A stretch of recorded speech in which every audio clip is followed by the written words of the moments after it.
Hello everyone.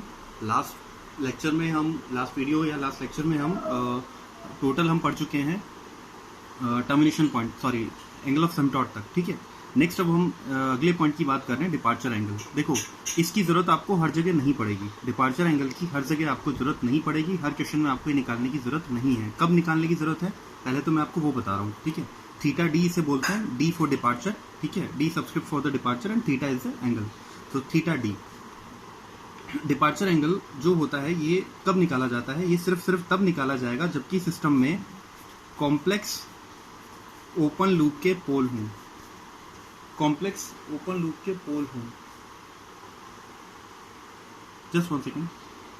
या so we were talking about कि departure angle सिर्फ तब निकलेगा जबकि सिस्टम में कॉम्प्लेक्स ओपन लूप के पोल हों। मैं आपको एक एग्जांपल लेता हूँ, GS HS। आपको खुद को फील होगा कि यस, इस डिपार्चर एंगल को निकालने की रिक्वायरमेंट है। ठीक है, मैंने एक एग्जांपल लिया कि S+2, ये गेट में आया हुआ क्वेश्चन है, S² + 2S+2, सॉरी ये इसमें आया हुआ है। ठीक है, कन्वर्शन में इसके लिए रूट लॉकस ड्रॉ करने को अपने को बोला था। ठीक है, तो देखो सबसे पहले हम क्या करेंगे, पोल का लोकेशन निकालेंगे। S² + 2S+2, इसको आप 0 कर दो। S² + 2S+2 = 0।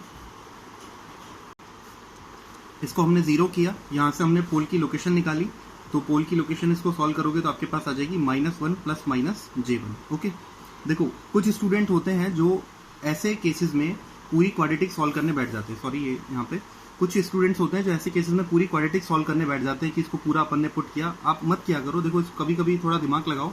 आप इसको ऐसे सोचो कि अगर ये होता S² + 2S + 1 + 1 = 0। ठीक है, इस 1 को उधर भेज दो तो S² + 2S + 1 = -1। ओके, अब आप इस बार इस पे फोकस करो। ये क्या बन रहा है? ये बन रहा है S+1 का होल स्क्वायर = -1। ये जो मैं आपको ट्रिक बता रहा हूँ ये आपको कई बार क्वाड्रेटिक सॉल्व करने में इजी कर देगी, आपको बहुत फास्ट कर देगी।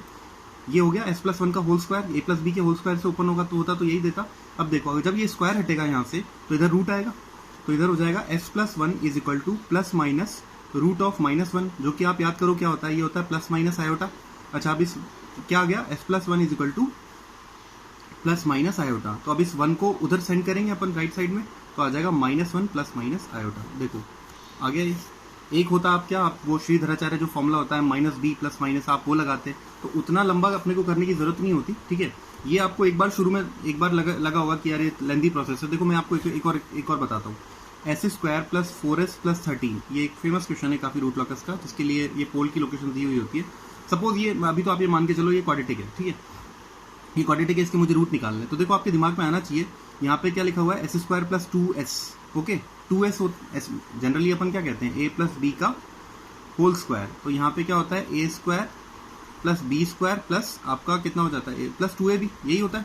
तो अब सोचो, यहाँ पे अगर ये 2AB है तो ये 4S है, जहाँ पे A टर्म, देखो आप खुद सोचो, जब मैं इसको इस तरह बनाऊंगा तो मैं कहूंगा S + समथिंग होल स्क्वायर, ऐसा कुछ बन जाए तो क्या होना चाहिए। तो देखो यहाँ पे 2AB, A टर्म तो कितनी है, यहाँ पे A टर्म तो S है, तो 2A × S and that will be = 4S। ये है, S से S कैंसिल आउट हुआ, ये 2 टाइम्स, तो A = 2। A = 2, ये A नहीं मान के, सॉरी A को तो अपन ने S बोल दिया, A को तो S बोला है, B हो गया B। सो B = 2, सो S+2 का होल स्क्वायर, ये होना चाहिए था इसे। तो वो कितना हो जाएगा, S+2 का अगर मैं होल स्क्वायर करूंगा तो S² + 4S + 4। अच्छा, इसमें 13 है तो +9 कर दो = 0। ये प्रोसेस एक बार आपको हो सकता है थोड़ी लेंथी लगे, बट अगर आपको दिमाग में ये हो गई सेट तो आपको बहुत फास्ट कर देगी। देखो, अगर ये मुझे इसे करना होता, मेरे पास अगर ये क्वाड्रेटिक आता है, S² + 4S + 13 = 0, एल से S² + 4S + 4 + 9 = 0। यहाँ से मैं कहूँगा ये S+2 का होल स्क्वायर है, = है ये -9 के, तो ये इक्वल है S+2 = √(-9) के, जो कि होगा ±3 आयोटा। और यहाँ से कहूँगा S = है -+-3 आयोटा के। ये मेरे पास पोल की लोकेशंस आ गई, या इस क्वाड्रेटिक के रूट आ गए। ठीक है, तो आप ऐसे कर सकते हो। बाकी आपको अगर नॉर्मल फॉर्मूला लगाना है आप ऐसे करो। ठीक है, हम बात कर रहे थे डिपार्चर एंगल की। हमें सिस्टम दिया हुआ था, इसके पोल हमें फाइंड आउट करने थे। पोल आए थे -1 ± आयोटा पे, तो मैंने इसका एक पोल तो पुट किया -1 + आयोटा पे, इतनी लोकेशन मैंने 1 मान ली, ये इमेजिनरी पे 1 है, और एक पोल इतना ही इधर है, तो -1 - आयोटा पे। ठीक है, अब 0 कहाँ पे है, 0 है -2 पे। ओके, अभी तक हमने पोल और 0 पुट कर दिए। सिस्टम में 2 पोल हैं, ठीक है, यहाँ से रूट लॉकस स्टार्ट होगा, यहाँ पे के की वैल्यू 0 होगी, यहाँ पे रूट लॉकस टर्मिनेट होगा 0 पे, तो यहाँ पे के की वैल्यू इनफाइनाइट होगी। ओके, इसके बाद में आप चाहो तो ऐसे शो कर सकते हो के की वैल्यू 0 और के की वैल्यू 0 और यहाँ पे के की वैल्यू इनफाइनाइट। ओके, इसके बाद में अब हमने ये देखा, इसके लिए हमने वो निकाला लाइक आपका डिपार्चर, सॉरी इसके बाद क्या निकालते हैं, एग्जिस्टेंस। तो एक बार मैं इसको दोबारा ड्रॉ कर देता हूँ, जस्ट गिव मी 1 सेकेंड। मैंने इसे दोबारा ड्रॉ कर दिया, ठीक है। ये हो गया अपने पास में -1 प्लस आयोटा, ये हो गया अपने पास में -1, सॉरी थोड़ा नीचे कर लेते, इससे बेटर है इसे ही थोड़ा नीचे कर लेते हैं यहाँ पे, ठीक है। This is -1 plus iota, this is -1 minus iota. Okay, this is a pole, this is a pole and this is an 0 at -2। Okay, देखो अब इसके बाद में यहाँ पे के की वैल्यू, ये मैंने इसमें लिख दिया, के की वैल्यू यहाँ पे 0 है, यहाँ पे 0 है, यहाँ पे के की वैल्यू यहाँ पे के की वैल्यू इन्फिनिटी है। इतना हो चुका है। अब इसके बाद में मुझे क्या निकालना होता है, थर्ड पॉइंट एग्जिस्टेंस। एग्जिस्टेंस की बात करते हैं, तो पहले इस पूरे को देखो एग्जिस्टेंस यहाँ से आप थोड़ा बेटर तरीके से सीखोगे। और एग्जिस्टेंस के लिए मैंने कहा था आपको रियल एक्सिस पे जब एग्जिस्टेंस देखना होता है तो आपको ये देखना होता है, ये एक ही आप इन दोनों पोल को छोड़ दो, अब ये तो कॉम्प्लेक्स लोकेशन पे ना, इनको छोड़ दो। रियल एक्सिस पे लोकेशन चेक करने के लिए रियल एक्सिस के ही ओपन लूप या 0 चेक करो। इस एक ही 0 है तो इसके इधर और इधर चेक करो, इसके इधर चेक करो, यहाँ पे देखो, यहाँ पे अपना पॉइंट यहाँ रखो, ऑब्जर्वेशन पॉइंट यहाँ रखो। तो आप यहाँ रखोगे तो इसके इस साइड राइट साइड में कितने 0 हैं, कितने 0 या पोल हैं, इनको छोड़ दो। रियल एक्सिस पे कितने 0 या पोल हैं, एक ही है, तो इधर एग्जिस्ट करेगा, ऑड है ना। अच्छा, इस 0 के राइट साइड में आ जाओ, इधर आ जाओ। इस पॉइंट के, इस ऑब्जर्वेशन पॉइंट के राइट साइड में कितने पोल या 0 है, एक भी नहीं है, यानी इवन है, यानी इधर एग्जिस्ट नहीं करेगा। तो इस पूरी रेंज में एग्जिस्ट नहीं करेगा। कहाँ से कहाँ एग्जिस्ट करेगा, -इन्फिनिटी से -2 में एग्जिस्ट करेगा, और -2 से इन्फिनिटी, इस पूरी रेंज में एग्जिस्ट नहीं करेगा। तो इधर ही एग्जिस्ट करना है बस रूट लॉकस को। अब देखो बहुत इजीली समझ में आ पाता है इसके बाद में कि एक ब्रांच, देखो मैं इसमें बता देता हूँ, एक ब्रांच चल के इधर से इधर आएगी, एक ब्रांच चल के इधर से इधर आएगी, ये इस तरह मूव करेगा लाइक दिस, ये इधर मूव करेगा, ठीक है। और उसके बाद में एक ब्रांच को तो 0 पे टर्मिनेट होना ही है, और दूसरा 0 कहाँ पे लाई कर रहा है, दूसरा 0 तो इनफाइनाइट पे है ना, क्योंकि ये ks+2 s² + 2s+2, दूसरा 0 कहाँ पे है, नहीं है ना, फाइनाइट नहीं है, तो वो इनफाइनाइट पे, तो वो कहाँ लाई करेगा, इनफाइनाइट पे। तो इसका मतलब दूसरी ब्रांच को टर्मिनेट होने के लिए इनफाइनाइट पे जाना है। अब आप कहोगे सर इधर ही क्यों जा रहा है, वो अगला पॉइंट होता है। हमने क्या निकाला, ओरिजिनेशन निकाल लिया, टर्मिनेशन निकाल लिया, इसके बाद एग्जिस्टेंस निकाल लिया, पता लगा यहाँ एग्जिस्ट करेगा। इसके बाद अगला पॉइंट क्या होता है, अपने पास होता है ब्रेक पॉइंट। तो आप ब्रेक पॉइंट निकाल लो इसका। इसके लिए ब्रेक पॉइंट निकालोगे तो ब्रेक पॉइंट कैसे निकालना सिखाया था, 1 + GSHS = 0। मैं आपको डिपार्चर एंगल निकालना सिखा रहा हूँ, लेकिन डिपार्चर तक पहले पहुंचना चाह रहा हूँ, उसकी जरूरत फील करवाना चाह रहा हूँ। देखो तो ये क्या हो गया, आपके पास ये हो गया 1 + k s+2 upon s² + 2s+2। ऐसे ही सिखाया था डिपार्चर एंगल, के की वैल्यू निकाल लो, सॉरी एसिम्पटोट ऐसे ही सिखाया था, एसिम्पटोट सॉरी ब्रेक पॉइंट निकालना। तो यहाँ से आप के की वैल्यू निकालो, के की वैल्यू आ जाएगी आपके पास में, ये उधर जाएगा तो -s² + 2s+2 अपॉन s+2, इस टाइप से आ जाएगा। इसके बाद आप इसका dk अपॉन ds कर देना, ठीक है, उसको 0 कर देना। यहाँ से आपके पास में s की जो भी वैल्यू होगी वो आ जाएगी। जैसे सपोज में एक बार मैं इसको फटाफट कर रहा हूँ, ठीक है, लेट से हमारे पास s की वैल्यू आ जाएगी -3 लेट से, और k की वैल्यू आ जाएगी 4, एज्यूम कर लेते हैं, ठीक है। तो ऐसा ही कुछ आएगा। तो देखो क्या आई अपने पास में, यहाँ पे एक पोल है, यहाँ पे एक पोल है, -2 पे एक 0 है। अब यहाँ देखो आप, यहाँ पे आपके s की वैल्यू आई -3, तो यहाँ पे आपका ब्रेक पॉइंट है। तो अब ये तो ऑब्वियस है ना, और इसके बाद यहाँ पे आप, तो अब ये तो ऑब्वियस है कि एक ब्रांच इधर से इधर आनी है, एक ब्रांच इधर से इधर आनी है, ये ब्रेक इन पॉइंट हो गया। तो एक ब्रांच इधर आएगी, एक ब्रांच इधर आएगी। इसके बाद अब इसके बाद वो किधर मूव करेंगे, इधर इधर किधर मूव करेंगे। तो आप एक खुद सोचो, क्या कभी ऐसा हो सकता है कि ये ब्रांच इधर से इधर आए, यहाँ तक तो कंफर्म हो गया। इसके ब्रांच, ये ब्रांच ऊपर चली जाए और ये ब्रांच इधर ऊपर चली जाए, कभी नहीं हो सकता। रूट लॉकस हमेशा सिमेट्रिक होगा। ऐसा भी नहीं हो सकता कि ये ब्रांच इधर चली जाए, ये ब्रांच इधर, क्योंकि टर्मिनेट होने इसी 0 पे आना है। आपको खुद को फील होने लगेगा ये कि यार एक ब्रांच को कंफर्म इधर जाना है, एक ब्रांच को कंफर्म इधर जाना है। ये और कंफर्म हो जाएगा किससे, आपको इसके एंगल ऑफ एसिम्पटोट से। क्यों, क्योंकि यहाँ पे नंबर ऑफ पोल कितने हैं, 2, नंबर ऑफ 0 कितना है, एक ही है, नंबर ऑफ पोल 2 है। आप खुद देख लो, 2 पोल है यहाँ पे, 0 कितना है, एक ही है। तो यहाँ पे एसिम्पटोट निकलेगी। एसिम्पटोट कब निकलती थी, जब p ≠ = z होता है, ठीक है। और आप जब इसके लिए m फाइंड आउट करोगे तो m क्या हो जाएगा, m हो जाएगा p - z - 1, p 2 है, 0 1 है, -1, तो m आ जाएगा 0, यानी एक ही निकलने वाला है, थीटा 0, एक ही निकलेगा एंगल। और वो क्या होता था, 2m + 1 × 180 degree upon p - z। कर लो फाइंड आउट, m को 0 पुट करो तो ऊपर तो 180 डिग्री आ जाएगा, नीचे p - z, तो 2 - 1, 2 माइनस 1 तो कितना आ गया 1, तो दिस इज 180 डिग्री। तो आप खुद सोच लो। अच्छा, इसका सेंटर सिग्मा और निकाल लो। सिग्मा सपोज आप जब इसका निकालोगे, लेट से 1 आ गया, मैं एज्यूम कर रहा हूँ एक बार के लिए 1 आ गया, ठीक है।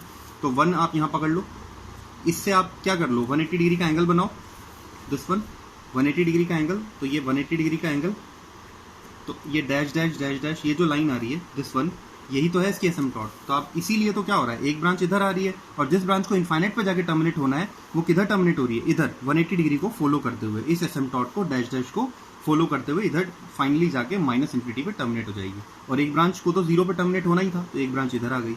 ओके, चलो ये तो समझ आ गया, ऐसा कुछ बनना है। बट अब डिपार्चर एंगल की जरूरत क्यों पड़ रही है, जो टॉपिक अपन पढ़ने वाले हैं उसकी जरूरत क्यों पड़ रही है, अब ध्यान से समझना आप यहाँ पे। देखो क्यों जरूरत पड़ रही है, देखो मैं यहाँ पे ये 0 डिग्री मान के चल रहा हूँ, ये पोल है, कॉम्प्लेक्स लोकेशन पे पोल है, ये 0 डिग्री है, ये 0 डिग्री वाला है, यही तो है 0 डिग्री दिस वन, तो ये 0 डिग्री एक्सिस है।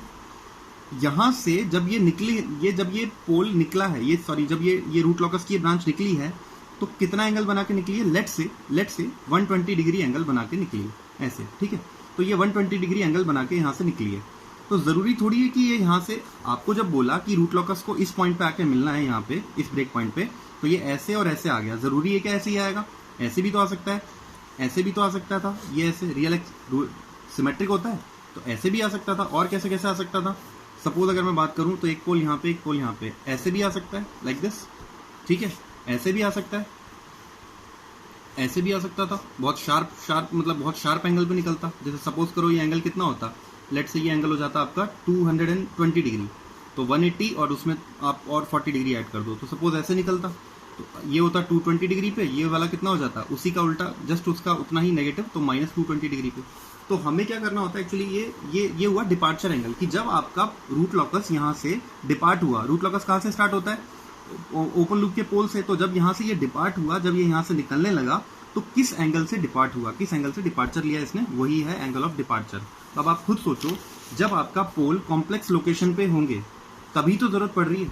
जैसे ये क्वेश्चन हमने किया था के एस प्लस 1, ये जो हमने क्वेश्चन किया, इसके लिए आपका पोल कहाँ पे लाई कर रहे हैं, एक पोल यहाँ पे, सॉरी एक पोल ओरिजिन पे, एक पोल कहाँ पे -1 पे, एग्जिस्टेंस निकाला, फाइनली आपको फील हुआ ऐसे ऐसे निकलेगा। तो अब इसमें क्यों निकालोगे एंगल ऑफ डिपार्चर, आपको पता है एक ब्रांच ऐसे जानी है, एक ब्रांच ऐसे जानी है, ये इधर जाना है, ठीक है। तो ऐसे केसेस में निकालने की कोई जरूरत नहीं है इसे। कब निकलेगा, जब सिर्फ कब निकलेगा, जब आपका कॉम्प्लेक्स ओपन लूप, जब आपके ओपन लूप पोल कहाँ पे हो, कॉम्प्लेक्स लोकेशंस पे हो, और कॉम्प्लेक्स में भी कैसा हो, कॉन्जुगेट हो, यानी एक ऊपर एक उतना ही नीचे हो, ठीक है। अब कैसे निकालते हैं, इसका फॉर्मूला मैं आपको बता देता हूँ। इसका फॉर्मूला देखो क्या होता है, formula theta d is equal to 180 degree minus 5p minus 5z। Okay, अलग अलग बुक्स में अलग अलग नोटेशन दिए हुए होते हैं, किसी में इसको थीटा पी थीटा जेड भी बोल देता है, आप सिंपली याद रखो 5p माइनस 5z, ठीक है। मैं थीटा जान करके ले रहा क्योंकि यहाँ पे थीटा की टर्म मैंने यूज कर ली है, ठीक है। देखो क्या चीज़ है, 5p है, 5p क्या है, इसको मैं अभी थ्योरेटिकली आपको बताऊंगा, तो जबरदस्ती आप पूरा लंबा सा याद करोगे। मैं आपको सिंपली निकालना सिखा रहा हूँ कैसे निकालते हैं। देखो हमारे पास में ये ये क्वेश्चन चल रहा था अपने पास में, के S plus 2 upon S square plus 2s plus 2, ठीक है। इसके लिए मुझे ये निकालना है कि किस एंगल से यहाँ से डिपार्ट होगा, ठीक है। यहाँ अगर वो मुझे एंगल पता लग गया इस 0 डिग्री से कितना है, सपोज 120 है, 90 है, तो मैं फाइनली अपना काम कर लूँगा। तो देखो कैसे निकालते हैं, आप इसका पोल 0 पैटर्न देखो, एक पोल है यहाँ पे, ठीक है।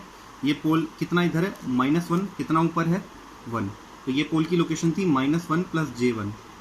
ये पोल की लोकेशन कितनी है नीचे, -1 माइनस J1, और एक 0 भी है यहाँ पे, वो कहाँ पे है, -2 पे। ऐसा ही हो रहा है। अब आप ध्यान से देखना, देखो कैसे निकालते हैं। ये 5p क्या है, ये 5p है। इस पोल के लिए मैं क्या निकाल रहा हूँ, इस पोल के लिए मैं निकाल रहा हूँ थीटा डी, डिपार्चर एंगल। तो जिस भी पोल के लिए आप निकाल रहे हो, ध्यान से सुनना, जिस भी पोल के लिए आप निकाल रहे हो, उस पोल के ऊपर बाकी पोल जो हैं वो कितना एंगल बना रहे हैं, इसको छोड़ के बाकी जितने भी पोल हैं, यहाँ पे तो एक ही पोल है, और भी होते, तो ये इसके ऊपर कितना एंगल बना रहा है, ये इसके ऊपर बना रहा है 90 डिग्री का एंगल। आप खुद देख लो, ये दोनों एक ही लोकेशन पे लाई कर रहे हैं रियल एक्सिस पे, तो ये इसका 0 डिग्री है, इसका 0 डिग्री तो यही है ना, इस पोल का तो 0 डिग्री यही है। तो ये यहाँ से इस पोल के ऊपर कितना एंगल बना रहा है, 90 डिग्री, दिस वन, तो ये इसके ऊपर 90 डिग्री एंगल बना रहा है। तो बेसिकली ये हुआ 90, तो यहाँ पे टोटल 5p कितना है, 90 डिग्री ही है बस। 5p is the total angle subtended by all other open loop pole on this pole, जिसके लिए आप थीटा डी निकाल रहे हो। यहाँ पे तो एक ही है, सपोज आपका एक पोल यहाँ होता, लेट से एक पोल यहाँ पे भी होता, तो वो पोल कितना एंगल बनाता? इतना। मैं आपको अलग से बता देता हूँ कि सपोज करो आपके पास ये कुछ इस टाइप का होता, एक पोल आपका यहाँ पे है, एक पोल आपका यहाँ पे है, और एक पोल आपका यहाँ पे भी होता, तो ये पोल इसके ऊपर कितना एंगल बना रहा है? ये तो 90 डिग्री बना रहा है। अब ये पोल कितना एंगल बनाता? इतना। अगर ये होता तो इसका 0 डिग्री ये है, तो ये तो 90 हो गया, बचा हुआ ये कितना होगा? तो उसके लिए आप क्या करो, इधर का एंगल निकाल लो और उस एंगल को 180 में से माइनस कर दो, जिससे आपका ये वाला एंगल आ जाएगा। मैं अभी बताऊंगा ऐसा, तो इसलिए इसमें आप ज़्यादा टेंशन मत लो। अभी देखो, अभी इधर से वही इसी टाइप का एंगल निकलेगा। देखो इसके बाद में आपको बस थोड़ा सा ट्रिग्नोमेट्री लगाना है, इसमें और कुछ भी नहीं है। ये एंगल तो फाई पी आ गया 90 डिग्री। अब मुझे फाई जेड की बात करनी है। फाई जेड क्या है? फाई जेड है जिस भी पोल के लिए आप निकाल रहे हो, उस पोल के ऊपर सिस्टम में जितने भी ओपन लूप के जीरो हैं, जीरो, एक ही जीरो है यहाँ पे, ये इसके ऊपर कितना एंगल बना रहा है। तो देखो इस जीरो का 0 डिग्री एक्सिस कौन सा है? ये है। तो इस जीरो में जब इसने इसके ऊपर एंगल बनाया तो यही तो एंगल बना, दिस वन, दिस वन। तो ये जो एंगल है ये कितना है? तो आप ऐसा करो, इस ट्राइंगल को ले आओ यहाँ से बाहर। ये जो ट्राइंगल है, अगर मैं इसको बाहर लेके आऊँ तो ये हाइट कितनी है? 1, ये हाइट 1 थी। ये कितना है? -1 से -2। तो ये लेंथ कितनी है? ये बेस है एक्चुअली, तो ये हो गया 1, -1 से -2, तो ये भी 1, एंड ये हाइपोटेनियस हो गया इसका। तो मुझे यही तो एंगल निकालना है, थीटा। यही तो है मेरा फाई जेड, यही तो है फाई जेड। अब आप खुद सोच लो, ये अगर 1 है, ये 1 है, आप इसको हाइपोटेनियस मतलब इसको पाइथागोरस से आप सॉल्व कर सकते हो। आपके पास अभी आप सिंपली क्या करो, आप सिंपली यहाँ पे आपका कोई सा भी आप रूल लगा लो। लेट से अगर मैं टेन थीटा से बात करूँ तो टेन थीटा क्या होता है अपने पास में? Tan theta basically perpendicular upon base पर, ये एंगल है तो इसके सामने परपेंडिकुलर 1, बेस कितना है? 1, तो यहाँ पे मेरे पास टेन थीटा आ गया 1, तो थीटा कितना हो गया? Theta is equal to tan inverse of 1, that is 45 degree. तो दिस फाई जेड, तो फाई जेड कितना है यहाँ पे? Phi Z is 45 degree. आ गए दोनों आ चुके। तो अब यहाँ पे मैं ये थीटा डी जो निकालूंगा, what is theta d? This is 180 degree minus phi p. Phi p कितना है भाई? फाई पी है 90 डिग्री, फाई जेड कितना है? 45 डिग्री। तो theta d this will become 180 minus 45 and that is 135 degree. एक चीज आप ध्यान रखो, इस पोल के लिए अगर ये 135 आया है तो इसके कॉम्प्लेक्स कॉन्जुगेट वाले पार्ट के लिए इस पोल के लिए कितना हो जाएगा? उतना ही नेगेटिव, तो -135। अब देखो, अब सब क्लियर हो चुका है। इधर आ जाते हैं। यहाँ पे ये कितना एंगल है? 135 एंगल है, 135। तो आप यहाँ पे ड्रॉ कर लो, ये इतना तो 90 हो गया, और ये एंगल कितना हो गया? 135। तो फिर इस नीचे वाले जीरो के लिए कितना होगा? इतना ही नेगेटिव। तो इसके लिए हो जाएगा ये एंगल कितना है? -135। तो देखो अब ये तो ऐसे निकलेगा और ये इसको फॉलो करता हुआ ऐसे निकलेगा। आई होप आपको ये फील हो गया। देखो इसको फॉलो करते हुए, इस एंगल को फॉलो करते हुए, तो ये ऐसे निकला, ये ऐसे निकला, और फाइनली अपने पास में ये इधर आ गया। आई होप ये डिपार्चर एंगल क्या था ये आपको समझ में आया हो। ओके, नेक्स्ट लेक्चर में इसका फाइनल पॉइंट हम देखने वाले हैं, और वो क्या है? Arrival angle. और उसके बाद मैं आपको एक क्वेश्चन के थ्रू एक और चीज़ बताऊंगा। उसके बाद आपका रूट लॉकस खत्म हो चुका है। ओके, ठीक है, नेक्स्ट वीडियो में मिलते हैं।